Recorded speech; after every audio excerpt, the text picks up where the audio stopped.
All right, thank you for joining us for the interview workshop. So we're going to talk about interviewing and preparing for your interviews for your medical and dental school programs. So I have our agenda here for today. We do have a pretty packed agenda. For folks who are just joining us, you may need to dial in. For some reason, some people were having a hard time with the internet. And I'm just looking at the settings, and I don't see any difference from our usual settings. Um, ooh. So hopefully everybody will be able to connect through calling in and through both the phone and the internet.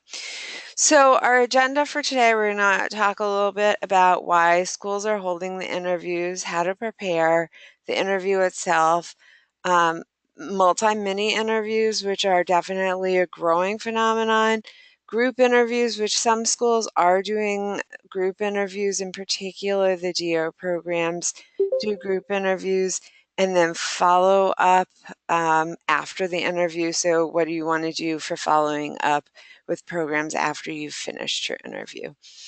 So a little bit about why schools are holding interviews. They are a really expensive model for looking at applicants.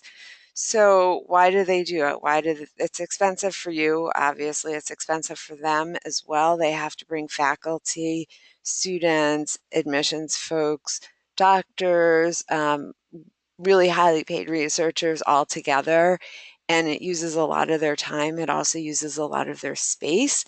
So why are they doing this?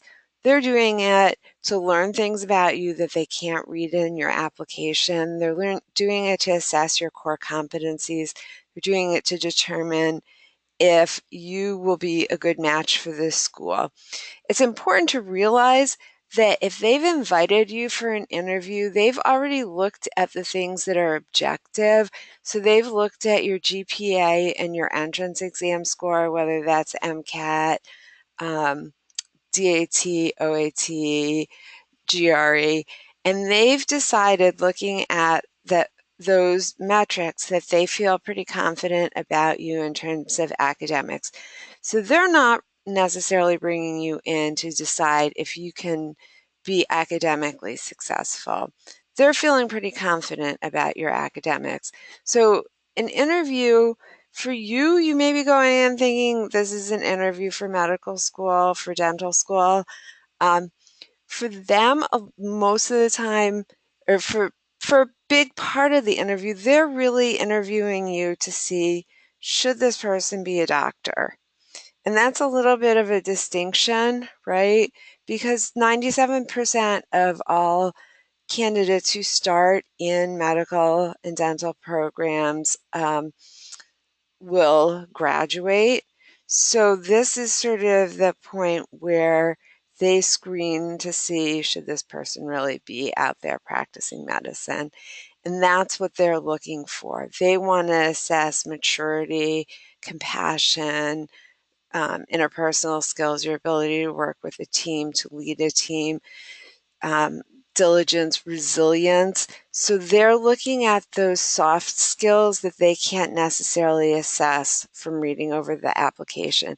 That's what you're there to convince them about. Yes, you want to convince them that you're intelligent, that you've learned a lot, that you have really gained a lot from your academic and research experiences. But for the schools, a lot of the time they're really looking at those softer skills in a lot of ways. So how do you prepare yourself for interviews? For starters, you really want to go over everything in your application to be sure that you can answer questions about anything that you wrote in your application. For some of the interviews, the schools will have an open interview, open folder interview, they call it. So whoever is interviewing you may have access to your entire application and may have read your entire application. Some interviews, they have your entire application except your GPA and MCAT score. Some interviews, all they'll have is your personal statement, excuse excuse me, and some interviews, they won't have anything. So they could really ask you a question about anything. It could be something from your freshman year that they ask you about. It could be something about a hobby.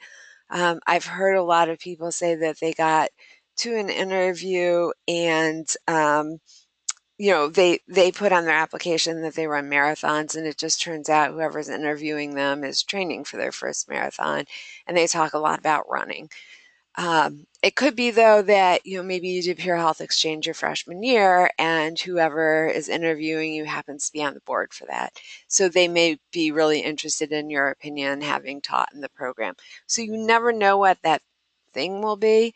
One thing that I would definitely say, if you're on a publication, read over that publication. You may not have had a part in everything to do with the publication. You may be included because you had a major role in contributing data, or you had a major role in the literature review. But if you have a scientist who is doing your interview, they may read over that study in that publication, and they may be interested in talking about it with you, and they may ask you questions about it. So you want to be able to talk about the entire study and everything, the hypothesis and the results, and where the researchers are looking to go with that study.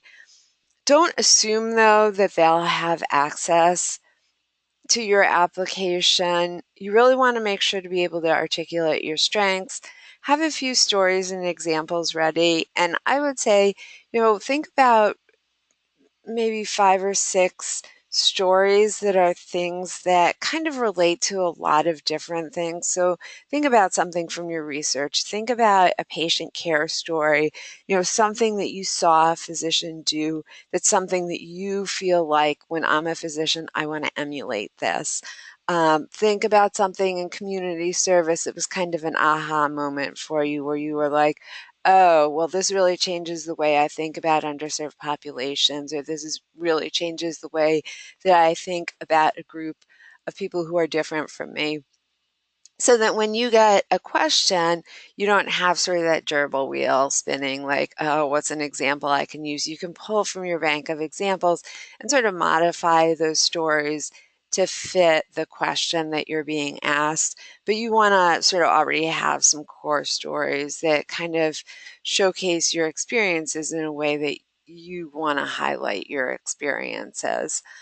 Um, I would also say, think back to the committee letter interview and be sure that, the questions that we asked, you feel pretty confident in answers to those questions. I know that for my committee letter interviews, I felt pretty happy with how people did in them. I felt like you guys did a really good job with them. And so, actually, it looks like a lot of people on here were in my committee letter interviews. So, yeah, I mean, you guys are off to a good start. So, really just try and do the same thing that you did in the committee letter interview. Be yourself. Don't try and be somebody who you weren't or who you aren't. Be thoughtful, talk about the experiences that you've had. Um, be prepared to discuss a wide variety of things. You don't know what they're going to be asking about. They are probably going to want to know a little bit about your clinical experience, how it shaped your understanding of medicine, your um, understanding of cultures, interprofessional care, social determinants of health, and ethical challenges in medicine. Trends in the field are obviously really important. Talking about problems that you would tend to address as a physician or as a dentist, I think, is really key. So, even now, you're not a doctor yet, but still you may have been exposed to things that you're like, oh, it's just not quite what I feel it should be. So you don't want to be like, oh, the healthcare system stinks and people who are in it are awful and they're just not doing a good job. But at the same time, you might have noticed, oh, there's this kind of issue that I picked up on, and I just feel like there must be a better way to do it. And that's something that I would hope to be able to look at and address. bear in mind that all of the folks who are interviewing you are already in the field and are probably working their hardest. So you don't want to be putting them down. Um, and then also you have to assume that they're going to ask you, why do you want to go into the field? And of course, why do you want to go to this school? Um, You guys all will hopefully have your spreadsheet of schools where you've thought about, okay, why do I want to go to this school? You really want to be able to give 4 or 5 reasons why you want to go to a particular school. And, with that, it can be anything. There's not a prescribed reason why you should want to go to a particular school, but you really want to give some reasons that you're interested in a program. It could be curricular, it could be about the hospitals, it could be about the patient population, it could be a particular program that they have, it could be something about their mission. Um, so definitely make sure that you have a few solid reasons. You can be pretty sure that somebody's going to ask you why you want to go there, because they don't want you going there just because, they accept you. That's not who they're looking to take. Um, so definitely put all of that information in your Excel spreadsheet. We do have a really nice alumni network, and our alums are always really enthusiastic and eager to talk to current interviewees. So if you get an interview at a school, definitely get in touch with me, um, and let me know, and I can give you contact information for an alum at that school if we have somebody. Unfortunately, we don't have anybody at all of the schools. But we do have people at a lot of the different schools, and if we have somebody at that school who is willing to talk to people, and if we don't have somebody who's willing to now, but we have a student there, I will get in touch with them and ask them. It's a really good way to kind of get a feel for what's important at the school, what priorities do they have right now, what things are central to the mission of the school, what things are they always hearing about in class, what things about the school do they particularly like.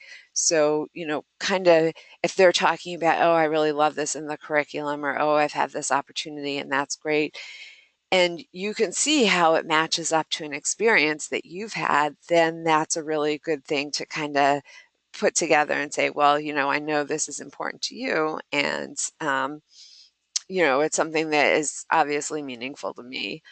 It's also really nice to just have somebody who in the area, and a lot of the time the alums have met people for coffee. We've even had a few students who have been able to stay over with alumni overnight.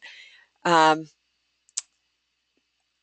if there is a host program also, I would definitely recommend those host programs too. So sometimes you can't stay with a Northeastern alumni, but there is a host program there, where you can stay with a current student. They're a really good way also to get a sense of what's up with the school, what's important, what's the interview like, how did they feel about the interview. For some people, they will think about it and they'll be like, I don't know, I might need to be sort of in a Zen place and just kind of need to be at a hotel by myself the night before, and that's fine too. We do have an interview feedback sheet, and we have about 4 years worth of information from previous Huskies. So after people interview, we just ask them, where did you go? How did you get there? What was the interview like? What questions did they ask? For the multi-mini interview, you have to sign a non-disclosure, so you can't share that information. For other interviews, though, there is a lot of information in there. It's really useful information. So I definitely recommend looking at that. That is for Northeastern students only. So if you have friends from other schools, please don't give them that link. Once you have finished your interviews, if you can add to that information for the next group, that would be really helpful, and really for your peers in this group as well. Obviously, you want to match who you are with the school. So, look at the school's clinical opportunities and populations and think about, okay, who have I worked with and how is this a good match? So that when you're talking about why do I want to go to this school, it's really nice if you can say, well, this school is in an underserved area, and, my experiences have been working with underserved populations, and I've really enjoyed that. So this is going to give me the opportunity to continue with the experiences I've already had. So anything where you can match up what you've done with what the school is already doing is a selling point in your favor. This is just a list of specifics of education that you may want to think about or look at: lecture versus discussion versus case learning, the size of the classes, the kinds of support services they offer, pass and match rates for boards and residencies, research opportunities, clinical opportunities in the first couple of years, patient populations, residency programs, dual degrees, international opportunities, and debt loads. So you want to really get a sense of some of those specifics of the education. I definitely recommend doing additional practice. I will say that Northeastern students are far ahead of other students and other applicants given your co-op experience, but still it's a really good idea to do additional practice. I don't know if anybody has seen this Interview Stream. It's a service that Career Development offers. With Interview Stream, you log on and you can program it to ask you questions, some of which are like medical school or dental school questions. You can actually have a friend go in and have the friend program it to ask you questions, and then the whatever the little character that comes up will ask you a question, and then you answer it, and it records you answering the question. It's a great deal of fun. But once you do that, it records your interview, and that way you can get a lot of feedback based on that. So you can view your tape interview. You can definitely look at body language, make sure you're making good eye contact. It's a little weird with a computer, but try and make eye contact, not like vigorous eye drilling eye contact, but genuine eye contact. Make sure you aren't making huge gestures with your hand, that your posture is good. Your tone shows enthusiasm and confidence. Sometimes they ask you about deficiencies. You want to turn those into a positive. That's always a little bit tricky, because if somebody asks you for a deficiency, you don't want to be all like, oh, I'm too organized, because nobody wants to hear that. So tell them something that's a genuine weakness, but then talk about, well, I know this is not something that I'm good at, and this is how I've worked to overcome it. I think for anyone, sort of the flip side of their greatest strength is going to be their greatest weakness. When people ask me that question, I always say I'm a big picture thinker. But the flip side of that is the details for me are sometimes not as apparent, which is something that I realize. And so I'm really organized and put together processes for myself for the details. So kind of really, instead of focusing on the negative piece, you really want to focus on how you address the positive, or how you address what your known weakness is. Remember that they are assessing future colleagues, so you really want to come across as somebody who interacts well with others, who's going to be good to work with. And then, the other thing is, when you look over the taped interview, ask yourself, okay, what things did I think I did well? What did I not do well? And, try and repeat those things that you did well. The nice thing, or maybe not nice thing, about those taped interviews is that you can actually email them to other people and have them look at it.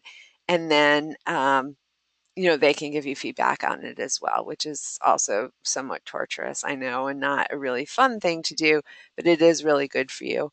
I would also say, doing some mock interviews with other people, if it's at all possible. And I know some of the, like the PIs and the researchers and doctors who you have worked with or who have mentored you, are really busy people, but they're really good people if you can to ask to, do a little mock interview with, even if it's just a few questions, because they're the ones who have been out in the field and really understand what it's like to, to be a professional and to go through a doctoral program. Some of the doctors and the PIs are on these admissions committees, and so they really understand what they're looking for. Also, they're a little scary sometimes, and so that kind of gives you that same feeling of intimidation. And really just really wanting to impress them. So you feel that same sense of nervousness. It's tough doing that, but at the same time, if you do that and you feel successful with it, I think it's a really good way to go into an interview feeling confident in your abilities to interview well. So that's definitely something that I would recommend if at all possible. Okay, so the big day of the interview, obviously, once you get an interview invitation, respond quickly and politely to the invitation, follow the directions that they give, go online right away and set up your appointment. Act like this is the most exciting thing that's ever happened to you, because it is. Um, if you have to talk to your boss or your supervisor and figure out taking time off of work, it's fine to wait until the next day or 2 days later. With the interview invitations, there are a few different ways that those work. Sometimes they'll say, we've invited you for an interview on such and such a day, and they'll give you one specific day. And if for some reason you can't make it on that day, then you have to contact them and say, I'm really sorry, I can't make it on that day. And you really need to have a good reason for that. And there are plenty of reasons for that. Like, there are people, they're going to understand your brother's getting married that weekend and you can't miss his wedding. That's fine. Contact them and just be like, I'm really sorry. Can I reschedule this? My brother's getting married. They don't want you to miss your brother's wedding. Um, so that's fine. Or sometimes they'll contact you and they'll give you 3 dates and they'll say choose between these 3 dates. A lot of the time, those 3 dates will be close together. It won't be like one in September, one in October, and one in January. A lot of the time, it'll be like 3 in September or 3 in November. So you'll have a few days to choose between, but they'll be reasonably close together. This is not the time to play coy. It's not the time to say, oh, I'm so cool, I'm going to wait a week to set that up, right? I'm going to be casual. Um, if you want to play coy, do that at the bar that night when you're celebrating. This is a time to be enthusiastic and excited and eager and really responsive, right? They've got 2,000 other people, 10,000 other people who would like that interview seat that they're offering you. You want to show them that you're really happy that they gave it to you. Obviously, you're going to dress professionally and conservatively. You're not interviewing for fashion school here. You're interviewing for medical school, dental school. You want to be noticed for what's going on in your brain, not what you're wearing. For ladies, if you're planning on wearing heels for the interview, also bring along comfortable walking shoes. If you're staying overnight, like if you have to travel to the interview and you're staying in a hotel, most of the places will have a luggage room, so you can contact them and ask them that, but you can typically leave your luggage somewhere there so that you don't have to leave it at a hotel or anything. That's typically not a problem. I recommend arriving 30 minutes early, but don't go in until 10 minutes early. If something goes wrong, if there's traffic, if there's something along those lines, you don't want to be late. That's the thing that's key. Now, obviously, if you're staying at the hotel that's right next door and you're just going to walk over, you don't need to do that. But if in any way you need to drive, really leave some extra time and plan for traffic, plan for a disaster to happen. Don't go in until 10 minutes early because you don't want to be there when they're not ready for you. So while you're waiting, drink some herbal tea. Don't drink too much coffee because it's going to make you more nervous. Breathe deeply. I know it's kind of cheesy, but write 10 positive things about yourself. It'll put you in a positive frame of mind. If everybody sent you a bunch of texts and emails and Facebook posts and such saying, good job, read through all of those, read through all the happy messages saying, I believe in you, you're going to do a great job. This is also a really good time to review your notes about the school. Don't talk to anybody who will make you nervous. If there's a whole bunch of other people standing around for the interview, um, don't talk to them if they're all chattering away in a way that's nerve-wracking. I'm going to send you the Stand Like a Superhero video also. It's a TED Talk. It just talks about how body language can be a self-fulfilling prophecy. And if you stand like Wonder Woman, basically, for 2 minutes, it can help you feel more confident. Does it do that? I don't know, but it's only 2 minutes of your life and it doesn't hurt anything. So I recommend it. Obviously, you're going to be courteous to everyone, interviewers, fellow candidates, students, administrative assistants, etc. I would say that within 10 miles of that interview site, you are at the interview. My older sister, true story, is works for human resources for a company, and she said once she was at CVS and somebody cut in front of her in line buying lifesavers, and she was like, oh, well. And then it turned out that that person was her next interview for a position, and that interview did not go very well. So you never know, if somebody needs to get in front of you on the road, they can go right ahead. Don't cut anybody off. Just, this is your day to be friendly and approachable. Pay attention to body language. Don't worry if you're a little nervous, if your face gets or neck gets those red spots, or whatever, you have some nervous habit. Um, don't worry about it. I have heard a lot of admissions people say, I would rather have somebody look nervous and like this is the most important thing in the world to them than look flat or like they don't care about being there. And sometimes when you try really hard to sort of crush that nervousness, um, you wind up looking flat. So work with the nervousness and the anxiety. Um, and obviously you want to keep it in check, but don't keep it so much in check that you come off as not being enthusiastic. And then smile, act confident, show enthusiasm, be yourself. They notice when you're being enthusiastic. They will probably start with a presentation at the beginning of the day. When you go in, number one, you're going to turn your cell phone off, you're going to put it away, and you're only going to touch it if you're in the bathroom. You can go into the ladies' room and men's room and look at it, but that's it. When you're sitting in the big auditorium, don't be sitting there on your phone. Talk to somebody next to you. They notice. I've heard admissions people say, wow, this crowd was a tough crowd. They did not look happy to be here. Look happy, look like, wow, I'm here. I'm really excited about this. Um, because if you don't look like that, they don't know that you are, oddly enough, because of course you are. But anyway, make sure that they can tell from your body language that you're really happy to be there. Interviews are typically a full day, including at least lunch, maybe breakfast, a tour of the school. The actual interview itself is typically between 30 minutes and 2 hours of the day. It may be in the same building as admissions, or it could potentially be in a different building. I know for some of the schools like Harvard, they actually sometimes put you in a taxi and send you across town, because sometimes you're going to people's offices. So it really depends. So be prepared to be, someplace far away for the interview.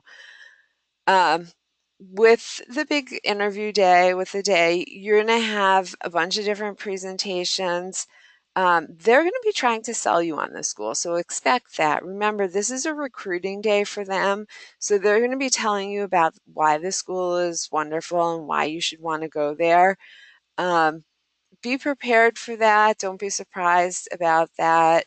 I've heard people have been like, oh, I don't know. It seemed like they maybe just don't have a lot of people who want to go there because it kept seeming like they wanted to sell me on it. Well, no, they're trying to recruit you because they want you to go to their school, right? That's the purpose, is that they're trying to find people with the best fit. So definitely be excited. Again, smile and nod when people are talking. If somebody makes a joke, laugh. Just kind of those general things. Um, for the lunches and the tours of the schools, you'll have probably a student tour guide. You'll probably have students at the table. Some of the time, those students do report back to the admissions team, so they may be a part of the admissions process. They may tell you we don't report back. They may not tell you. If they don't tell you, assume that they are reporting back, although you don't know if they are. It's really important to remember that these folks are not yet your friends, they're your interviewers. So make sure you're completely professional, be yourself. Feel free to ask them questions, definitely ask plenty of questions, but they are not your buddies yet. So, definitely make sure you're maintaining a completely professional tone around all of the students. For the interview, you want to be open and honest, much like the descriptions that you wrote on your application. Focus on contributions and what you learned, not tasks. The tasks that you learn in general are good, but they're probably not what you're going to be doing as a physician, right? It's okay to pause to think about an answer. Again, be excited, be enthusiastic, but don't fake it. If you're somebody who in general is kind of a more calm, quiet person, be yourself, be that more calm and quiet person. Don't try and be somebody who you aren't. Ask questions that aren't on the website. And, with those questions, try and think about things that are going to be different. So you'll have some questions for admissions. You may have different questions for faculty members and different questions for students. So try and think about questions that are going to be appropriate for each person who you're talking to. The multi-mini interviews, they're a different format, same goal, show who you are and that you're a good match for the school. You get to meet more interviewers and make more great first impressions. There's typically about 6 to 10 stations. The way that the multi-mini interviews work, there's 6 to 10 stations, typically 6 to 10 rooms. Outside each room, there's a question on the door. You read over the question. Typically, you have about 2 minutes to think about an answer. A bell rings, and then you go inside the room and you answer the question on the door. And inside the room, there's a wide variety of ways that you may be answering the question. Sometimes there's an observer and an actor, and you may be acting out a scenario. So maybe you have to deliver news to a patient. So you have to deliver a diagnosis to a patient. And some of those folks are the standardized patients who you'll later meet when you're a medical student, and they are good. So just be ready. If there's an actor in that room, they're not going to break character, probably. They're going to cry, they're going to scream, they're going to do all kinds of things that an actual patient might do. So don't be surprised by that. Draw from your actual clinical experience, your shadowing, your volunteer work, whatever clinical experience you have. They're not looking for any medical advice that you're giving. And in fact, they frequently just throw that medical advice out. They're looking for your listening skills, your communication skills, your concern, your ability to talk to somebody, your ability to take what they've said and work with it and, make responses based on that. They're looking also for, ethics, flexibility, maturity, communication, problem solving. Teamwork is another thing that the MMIs are frequently testing. And a lot of the time with the multi-mini interviews, they'll have one station that maybe like 2 people, or maybe the entire group comes together for the last station. And with that, like for example, For two people, they may have you sit back to back and one person describes something and then the other person has to draw it or something along those lines. They don't care if you draw it correctly. That's not really the goal. The goal is to see how you interact with one another. So don't worry about, oh, our thing just came out totally wrong. That's not important. What's important is how you interact with each other, how you problem solve, how you kind of think about, okay, this isn't going right. What do we need to do? So the communication is really what's key there. The same with the big group um, communication, the big group MMI things. They're not really concerned with what the eventual outcome is. They're more looking at process. They also want to make sure that you're not sort of that space hog, the person who really takes up all of, like, is always talking, is bossy, doesn't let anybody else speak, or that you're also not just hanging out on the side and not speaking at all. So they want to see that you participate in a healthy way, that you're listening to other people and contributing. If somebody else is being a space hog, try and participate in a way that is helpful and useful. Um, don't worry about it too much because that's not the person who they want there, but try not to roll your eyes at them too. So continuing with MMIs, when you read a question, try and think a little bit about what are they trying to assess. Sometimes it's kind of obvious, okay, they're looking at ethics here. They're trying to get a sense of my communication skills. They're trying to see how I talk with a patient. Sometimes it's a little more vague. And actually, sometimes two schools will have the same question, interestingly enough, but they actually may be trying to assess different things. So it's not always completely clear, but you do want to kind of think about, okay, can I get a sense of what they might be looking for? Because you do want to have a little bit of a focus on what they want to get a sense about.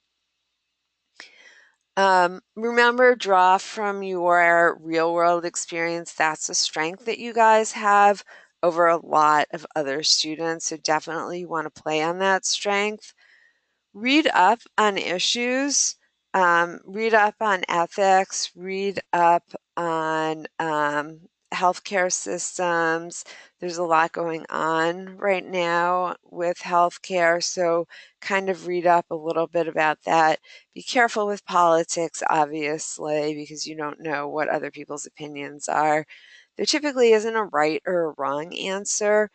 Um, it's more important that you're able to talk about more than one side and to talk about, okay, well, here are a few different perspectives on this, and this is where I feel this is what my opinion is, but obviously in a patient-centered practice, you're going to listen to what the patient wants.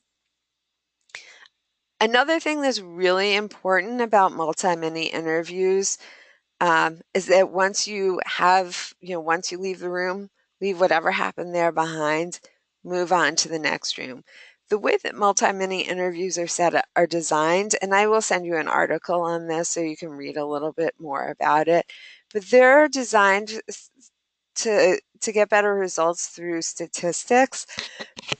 Sorry. So they are the way that most schools do the multi-mini interviews is each rater, each person in the room has a set of criteria that they're looking for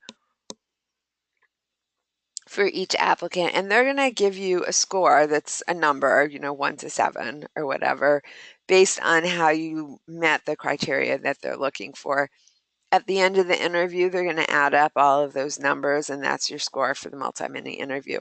So if you have one room where you just didn't quite hit it, and instead of getting a 7, you get a 3, you've only lost 4 points, right? You can still do just fine on that interview.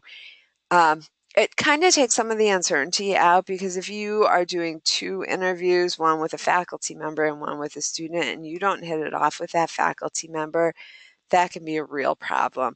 Whereas if you're going around and you do 8 stations and you have one station that just didn't go well, they're going to be more likely to figure out, well, this just wasn't a good station, but the other 7 were really good. So there was probably just something about that question, especially if it was your first station. So it's definitely a much more fair approach to the interviews. It's also fairer because everybody has the exact same questions and the same people are doing the rating on the day that you're there. The data really shows that multi-mini interviews actually do provide better results in terms of predicting who's going to go on to do better in medical school, who's going to do better on their board exam. So a lot of schools are moving to the multi-mini interviews. They are more expensive and they take up more space. So there are some schools that are not going to be able to do it just because of the cost and the space issues. Group interviews, same goal. Um, Typically, there's multiple interviewers and multiple interviewees. A lot of the time, they'll just kind of go down the line and ask individuals. Each person answers questions, and then at the end, there's a problem-solving exercise. It's really to assess how well do you play in the sandbox. Are you a good fit with their interactive problem-based learning? Again, just be yourself. When somebody else is speaking, um, don't zone out. Don't use that as a moment to zone out. Listen to what they have to say. Nod, look attentive. Look like, oh, yeah, that person would be a great applicant too. They're not like, oh, we're only going to pick 3 people from this group, or we're only taking 1 person from this interview group. They could take everybody who's there from that day. So that person who's talking could be in your class the next year. So yeah, there's a limited number of slots, but you're not necessarily in competition. Um, After the interview, make sure to send thank you notes to everybody who interviewed you or spent time with you. For multi-mini interviews, you may not get contact information for everybody in the room, and then in that case, it's fine to just send a general thank you to admissions. In your thank you, reiterate specific reasons for your interest in this school. Um, if you get home or you leave and you're like, oh, I was going to say such and such and I forgot, that's a good time to just, add that final thing that you forgot to mention earlier. If a school is your first choice, say so, but you can't say that to every school, obviously. I also really strongly recommend right after the interview, write down notes about what you liked about the school and if there are things that you were like, oh, this wasn't my favorite thing about it. I know this seems crazy, but a lot of you guys are actually going to be choosing between schools and you're going to have more than one acceptance. You may interview at one school in September and you may not interview at another until, February. And so when you're comparing the 2 different schools and deciding, okay, where do I really want to go in the end, you want to have objective information, and September would have been a long time ago. So, you don't actually have to make your final decision for MD programs until April 30th. So if you interviewed in September and it's April, it's been a long time. So you really want to write that information down, write a lot of notes to yourself. A lot of the schools do have second look days, which are for students who have been accepted, and that is a really good chance to see the school. And then again, obviously share feedback with your peers on the sheet. Now, if you're waitlisted at a school, it does happen. If you are waitlisted at a school, make sure to, within a week, reaffirm to the school that you're still interested. A lot of schools will have a portal where you can do that, where you can just say to them, yep, I'm still really interested. Send them a really nice note. Talk about why you're interested in their program. If they're your top choice, let them know. Some of the schools will say, we appreciate updates. Some will give you a limit, like Georgetown says they'll accept 2 updates. Don't go beyond the 2 updates if they say only send us 2 updates, because then you're not listening to them and they're like, well, you're already not listening to us. And be mindful about what you're sending them. If they say 2 updates and you use them up right away and then something big happens, you're kind of, you missed an opportunity there. if you don't let them know, if you get waitlisted and you don't let them know that you're interested, they might assume that you're not. Maybe you've been accepted somewhere else and you're not really interested in their program. And so when they're going to their wait list, they might think, oh, well, this applicant, they're not necessarily interested. So, we like this other person equally, and they say they are interested, so let's take them. The way that the the sort of the timeline works, it's kind of complicated. For the MD programs, the first day that they have what are called traffic rules, and the traffic rules say for MD programs, the first day they can send acceptances is October 15th. So some of the schools will be rushing a little bit to try and interview folks before that day, because on October 15th they want to accept some people. It's kind of a recruiting tool for them, because they want to get people and who they think, well, this applicant might not come, but if they become attached to us, maybe they will come. Just because, they've been saying for so long, oh, I'm going there. Some schools don't send out any acceptances until March. So, for example, Harvard doesn't send out acceptances till March. They don't need to. They're Harvard. They don't need to recruit people. Um, so, they have a slightly different timeline. Some schools will send out acceptances on the 15th of every month. Some schools like UMass sends out about 30% of their acceptances this year, and the bulk of them they'll send out next year. So it really depends on the school. You may be able to get a sense of that from the MSAR. You may not. For dental programs, oh, so sorry, let me go back here. For MD programs, once you're accepted at a school, you're going to say, yes, I'm coming, yay, deposit, and those deposits are refundable. So as more acceptances come in, so once you get your first acceptance, obviously, then you're going to decide, are there any schools I want to withdraw from and not interview at? Because once you've been accepted at a school, if you have schools that are much lower than that on your list, you may decide, I don't necessarily need to fly out to Michigan, because I would rather go to the school that I'm accepted at, and I've already spent enough money on this application process. So once you have that first acceptance, you can withdraw from schools. You're not obligated to. If you're like, you know what, I wouldn't mind flying out to Michigan, and I am really interested in that program, that's fine. You can be accepted at multiple schools for MD programs until April 30th. On April 30th, you have to decide one school. On May 1st, the MD programs can see what schools you've been accepted to. I believe they may get that information earlier this year, and they haven't worked out all the details on it. But if you're accepted at more than one school on May 1st, unless you've gotten the okay from both schools, they can rescind those acceptances. So it's really important that you go down to one school on April 30th. So if you're accepted at two schools on May 1st, they can both say, okay, forget it, we're not taking you. Sometimes you don't have your financial aid package yet, and so you can talk to both schools and say, I just really want to wait for the financial aid, and they'll be okay with that. The schools go to their wait lists on May 1st, and on May 1st, they start accepting folks off of the wait list. Now, for them, it's most expedient to take somebody off the wait list who's going to say, yes, I want to come here.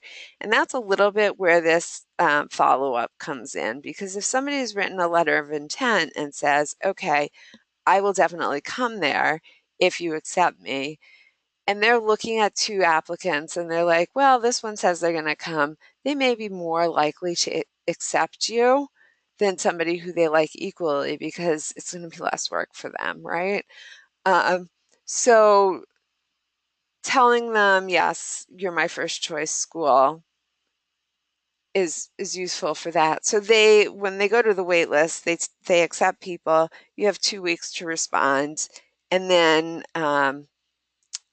if you say no, then they go to the next person on the wait list. So it's kind of like a dominoes, because if you're at one school already and then you respond yes to a second school, then you have to withdraw from that first school. So it's kind of in May and June, there's definitely a domino effect that occurs there. Now, obviously, if you tell a school you will definitely come there and then they offer you a seat and then you don't come, that burns a little bit of a bridge for you. So it's really not a good idea to send a letter of intent if you won't go there. You can just send a letter of interest saying, I really enjoyed your school and I'm still really interested in the program. And that's just fine. I think to some degree they may take those letters of intent with a grain of salt anyway, because there are people out there who send them to all the schools. Now, with the dental schools, the first day that they can send acceptances is December 1st, which is a really long wait. They send out a really large majority of their acceptances December 1st, and they have a kind of quicker turnaround. You have to tell them just one school on December 1st. So they give you like 2 weeks and boom, they're done. After that point, they're still interviewing, but they're interviewing for the seats that they have left in their class. So it's a little bit different for dental schools. DO programs don't really have traffic rules in the same way. They tend to start interviewing sooner. They also tend to get back to people faster. So a lot of the time, if you have an interview at a DO program, they'll be like, well, we can give you an answer in 2 weeks.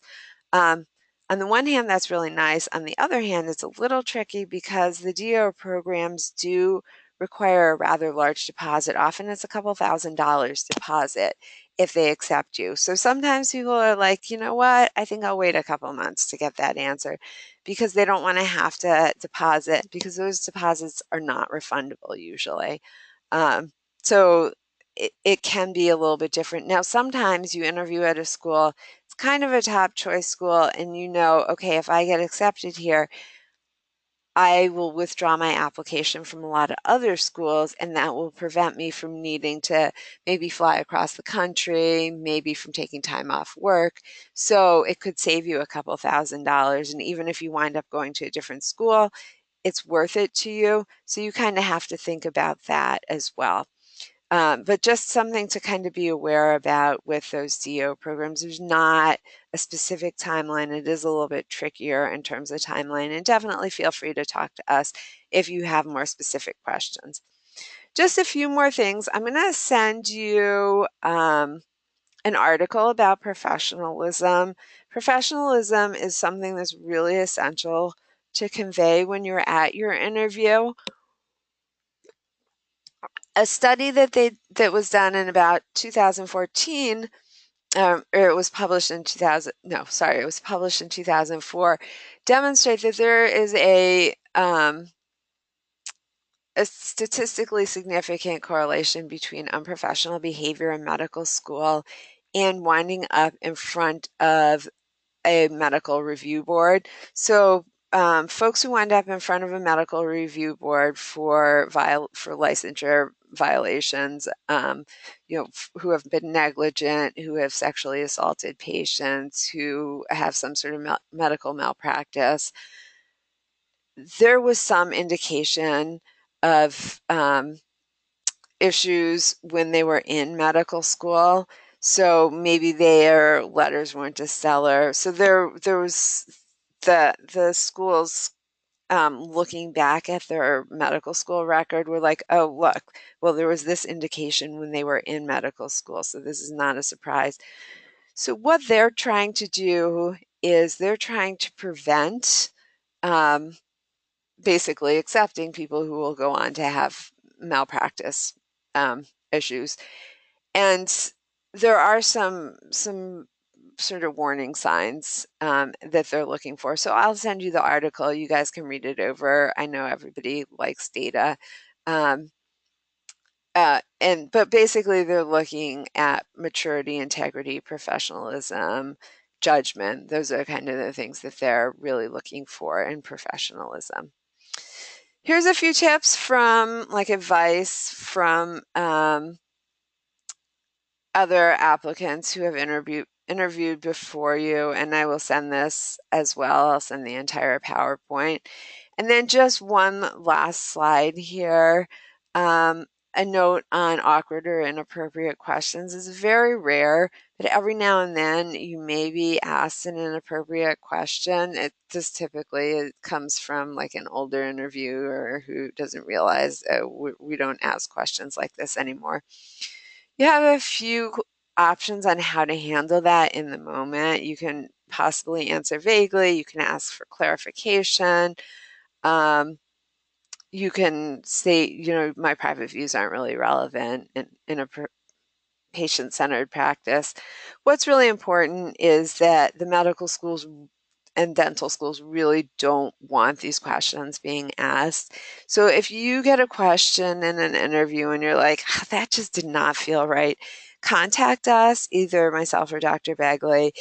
If we're like, yeah, that does not seem right, we can actually contact the medical school for you and just be like, one of our applicants got this question. They're typically, like I said, it's very rare, but they're typically kind of horrified, and they will do their best to make sure that you're not penalized in any undue way based on that. So it is really important to just kind of be aware of that. So I know it's 1 o'clock and a lot of you have to get back to work. And that was a lot of information. Like I said, I will send you this slide presentation, a link to the video, some articles, the video on standing like a superhero, and the links to the interview recording and the interview sheets and a few other things. I don't know if anybody has any quick questions. I can stay a little longer. If you do have questions, you can feel free to type them in the box. Thank you to everybody who was here. And if you have to leave, I definitely understand. And I look forward to hearing about your interviews as you get them within the, probably it's not going to be, some people may get them in the next few weeks, but we tend to see them more August, September, October that people get interviews. So definitely do let us know. Just as a side note, I will be away on vacation for a few weeks in August, as will Dr. Bagley. During that time, Ms. Wolfson will be here. So if you have questions or you need a contact person, she'll be able to help you with that. So questions, anybody? I'm going to stop the recording for folks at home.